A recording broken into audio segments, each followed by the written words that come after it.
Good morning. Good morning. Good to be back here again.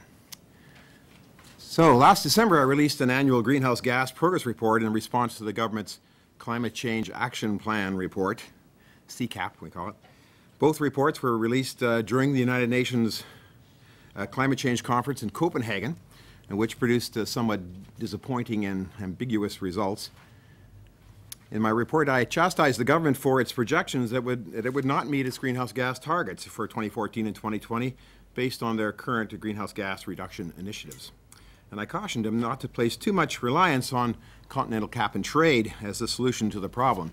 And 6 months later, the concern has even greater validity, and many other aspects of climate change policy discussion have developed and evolved during that time, such that I've decided that a new report is appropriate and to broaden the discussion and stimulate public debate.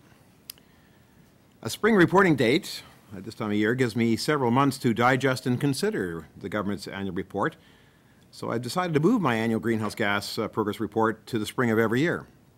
So the next time I expect to report on the government's progress in reducing greenhouse gases will be in the spring of 2011, barring any significant developments which would precipitate a special report.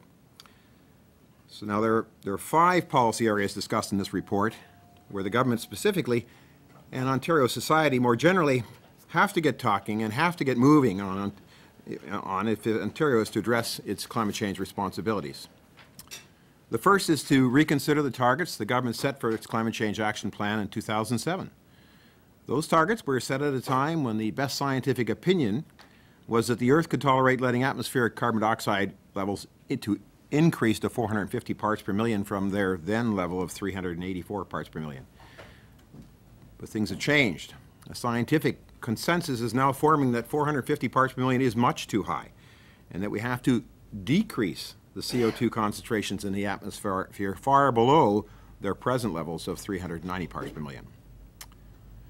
Another consideration relates to the planned burning of forest biomass instead of coal to generate electricity.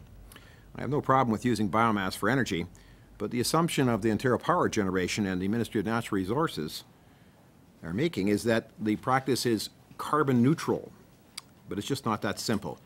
OPG should have a closer look at the whole question of carbon neutrality in forest biomass.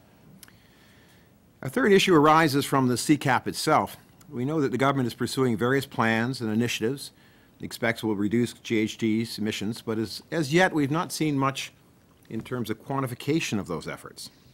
And we're 3 years into the process.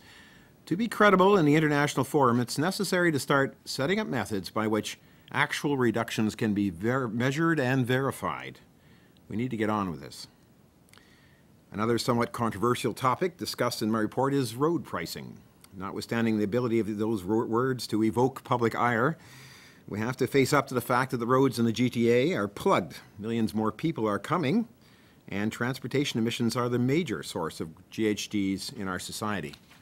Transportation demand management, such as road pricing, works elsewhere.